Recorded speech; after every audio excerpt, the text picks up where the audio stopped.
Hi guys, and welcome back. Thank you for tuning in today. And I'm talking today about something that I get asked a lot on my Facebook feeds, and I've had a few questions come through on my laptop just over the last few days really, because I've been posting on Instagram and Facebook and stuff about my sessions at Rockfield Studios and Real World, and also NARM Studios, which I've done virtually back to back. It's been a bumper old time for me, which is great. All different artists, all different styles, and sometimes different drum setups. And one of the things that people ask me about a fair bit, because they've seen pictures of my Ludwig Super Classic in White Marine Pearl kit that I've got, and I've also obviously got my DWs, which I use most of the time. People ask me a number of questions, so I'm going to try and put them all into, one big ball and try and go through them all. I'm sort of looking at my laptop there. If you think I'm just staring into the distance, I'm not. One that always comes up, which is better, vintage kits or modern kits?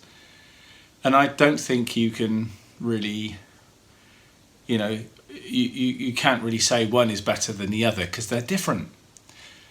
For me, the vintage stuff, when I get a phone call or an email comes through for a recording session and they send me an MP3 of the music, I will sit down and I will listen to it and think, okay, well, the music that this artist is performing and maybe some references they've sent me to listen to for, ideas of where they're coming from, or if they're listening to certain artists or albums that are inspiring them to write differently at the moment, hence the stuff that I'm getting, because it'll be new music.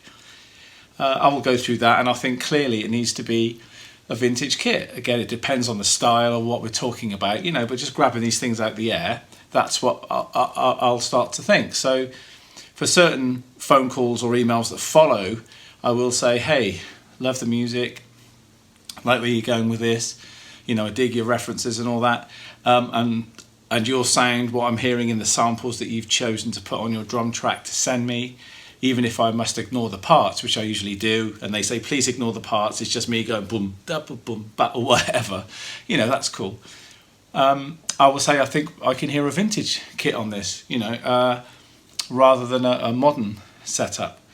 And then sometimes the client will go, no, I really want a modern sound, please ignore the sample, or yes, my references are there, but I'm thinking the reference more of what they're playing rather than the sound. So it's good to start this dialogue, otherwise you turn up to the studio with the wrong kit, for the wrong music, for the wrong session.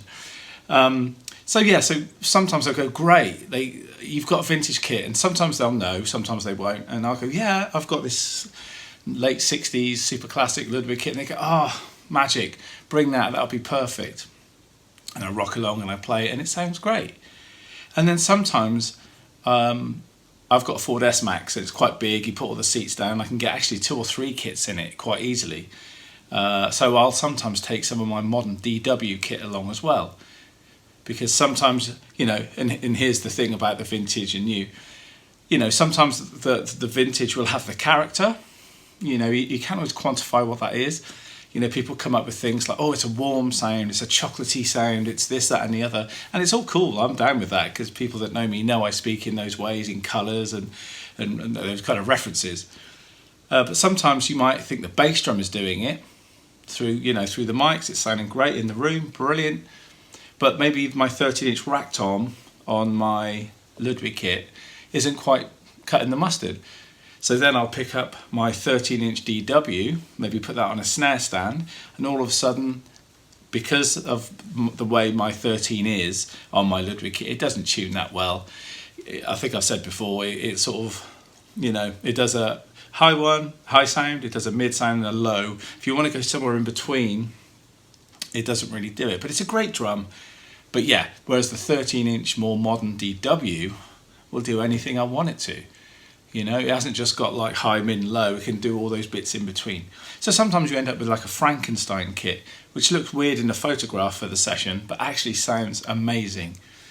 You know, and then other times I'll get the call and it clearly needs to be a more modern set. So my DW goes in the car, and then maybe I'll take some of my vintage snares along, just to maybe have a few different colours and flavours along the way.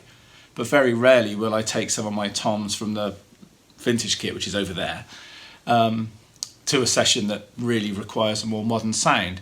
But as I just said, I will do the reverse of that sometimes, where I will take that vintage but still put a few extra DWs in just in case.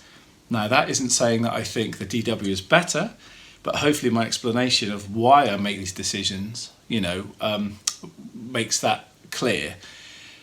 You know, obviously the look of that kit over there, the vintage, and there's another clip like this. If you go back a bit on my in my videos, you'll see I've done a little video on the 67/68 Super Classic, and it's brilliant. As I say, and I love it, and it looks great. A DW kit won't look like that, where it's got, the old-fashioned tom arm on it and all of that business. It's just got a look, and the little fold-out legs and all that.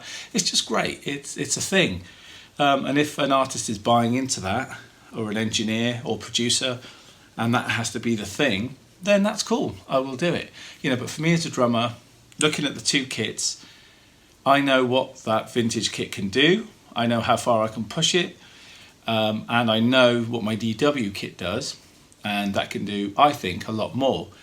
Now, just to bring this home a little bit, I was at Real World last October, and I was working with an artist, and they said yes. The producer said yes, please bring the vintage kit. We want that warm sound, 60s, 70s sound.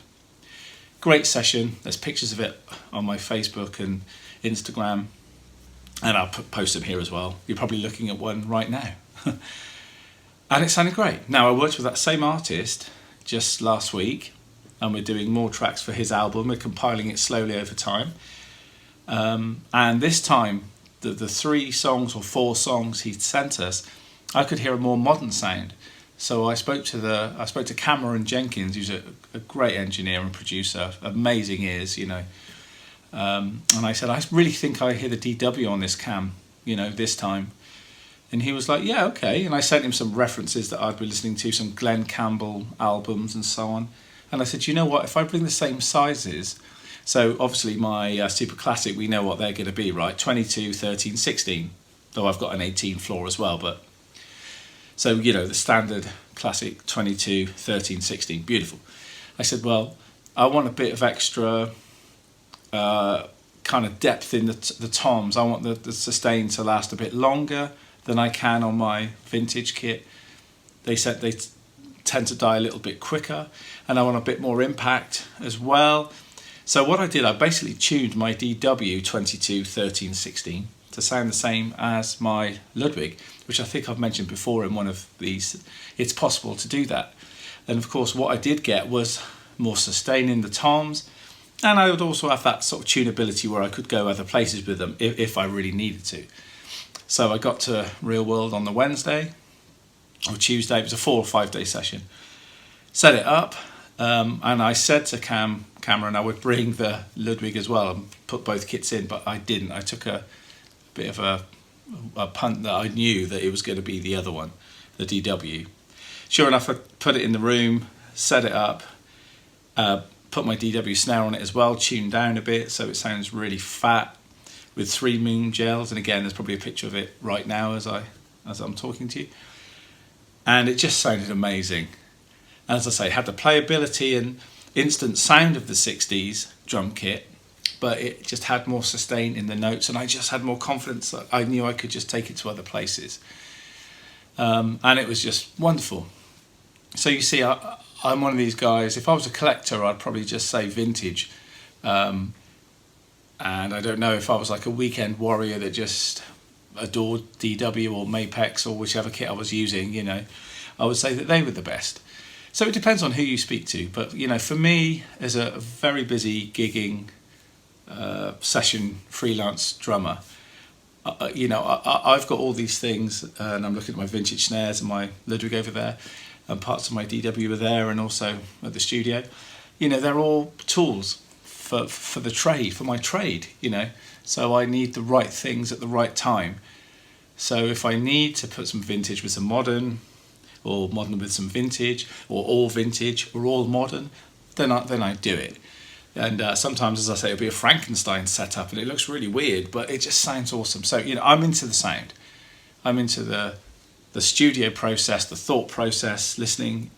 Don't look at the equipment, just listen to the music. Don't worry what it looks like. Don't worry what make it is or whatever. You know what I mean? It's that kind of thing. And so yeah, that kind of sorts that out. So basically, it's all about what the project needs, what the music needs. And the same really goes for the cymbals, to be honest with you. Though I haven't got old Zildjians or whatever stashed away, I'm very fortunate to have a huge collection of Vulcan cymbals, live long and prosper, both hands. And they suffice. I've got a few different ranges, Legend, Dark Master, White Master, 50s Vintage I think it's called, and I probably missed some out, but I've got a nice mix of all of those, and I can combine those. Oh, Etna, I've got some Etna ranges as well, which are great. And Antique, they're all coming back to me now. And I can mix and match those. Again, I don't need to see all Etnas on the stands, or all White Masters or Dark Masters. I don't need to see all the same range. That it just needs to be a tone for me. So a lot of the times when I'm listening to a track, I'll assess which hats I need, which feel good, and I think okay, and I don't just put any old crashes or rides up. Again, I think I listen to the track and I'll hit 2 crashes. No, they don't match. And I'm not saying they have to be in tune with the music, because obviously you can't tune a cymbal, you can't shave bits off. But it's more about, is it sitting well in the music? Is it too bright? Is it too low? Do I need to use some of my 20-inch and 22 rides as crashes? Does it, if it's a slow piece that needs a crash to open up and swell more, that I don't have to hit too hard, maybe it's a ride. Again, all that stuff, textbooks would say, you don't do that, rides for riding, Same for a crash. If I want a really bright sound and it's not the 2 hi-hats rocking together, Ringo style, maybe I ride on a crash, and the ride's not really doing it, so it has to be a crash cymbal. But which one? Let's go through the pitches. So I try and get the pitches to sit in the mix really nicely, and then obviously I go to my ride and see how the ride works. Sometimes I put 2 rides up and I move between them or whatever. Again, it just depends on what the project needs. And when you've got enough equipment like that, it's I'm very fortunate to be able to do that. And I know a lot of people in a situation where they can't. And the thing is, then you make do with what you've got, and it works, and you just play it well, and it's going to work. That's what that's about. Because the playing is just as important as the sound. But of course, this question was more about, vintage, new, and the sound, and so on and so forth. And same thing with the snare drum. I'll take some snare drums along, some modern, some vintage, and see what sounds good on the track. Certain pitches of drum will conflict with guitars or basses or vocals. So then you have to look at it and think, okay, I need to change my snare sound. And with all this, from the point of a professional player, you get used to that and moving things around. I realise that some drummers that are new to it get a bit frustrated. It's like, that's my sound, man. This is what my drums sound like. Very quickly working in a professional environment, you realise that kind of attitude isn't going to stick and it's not going to fly. So, because you'll be working with a producer who will say, I don't care. If you like that piccolo snare sound, that's great, but it doesn't sound good on this track, and we love your drumming and we want you to play on this track, but please change your snare. That's all we're asking. So being able to get into that headspace it takes a while. It took me a while. Back in the day when I was 18 or 19, I was very proud of my drum sound, but soon you realise that it's the song that's important, and yes, your playing on it is important, but it's what you bring to it playing wise and vibe wise, and the sound you create from your playing on that drum kit. So, one other thing I should mention before I go, and I think I've mentioned this once before. So we've talked about drums and cymbals, the drum kit, the setup, the snares we could use. But what also is really important that a lot of guys forget, a lot of drummers forget, and that's sticks, our stick choice. You know, people always at trade shows or in drum shops trying to find that perfect Tony Williams ride sound. You know, and they sometimes forget that it's not just in you know, the bounce 3s and 5s and that they've practiced and, you know, to impress somebody. That's not the only thing that's going to get the sound.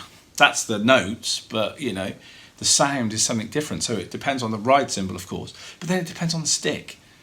You know, and as I say, I've probably mentioned this once before, but I think it's worth mentioning again.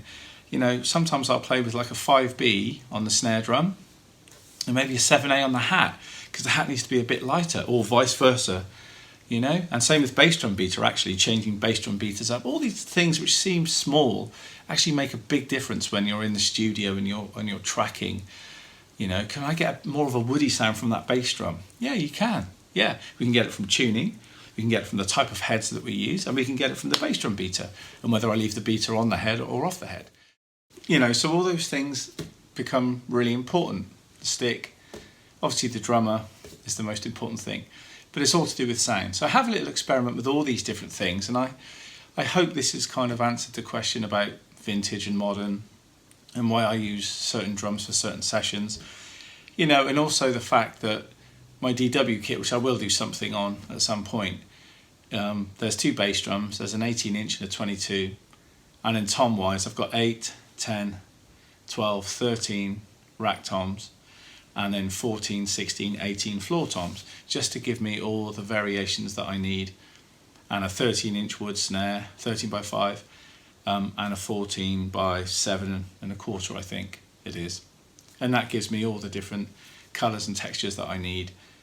You know, I would love a 20-inch bass drum to go in there. Maybe I will get one at some point. You know, but having all those options, I can pick and choose various things. I'm very fortunate to be in that situation. So for the right drum for the right session, sometimes, you know, a 12 isn't going to cut it and it needs to be a 13. You think, oh, it's an inch difference in that tom. But, you know, when you hear that hit that 13, and you just think, oh, that's beautiful. You know, it has to be that sound. So having that variation is a good thing. So let's tie that up. So I hope that makes sense. If you have any questions about my equipment or anything I've spoken about, then please leave comments below. Always welcome to do that, and I love to have that interaction with you guys. And thanks for the nice comments on the videos and so on and so forth. There's more to come. So thanks for watching. I hope you enjoyed it, and I'll see you again soon.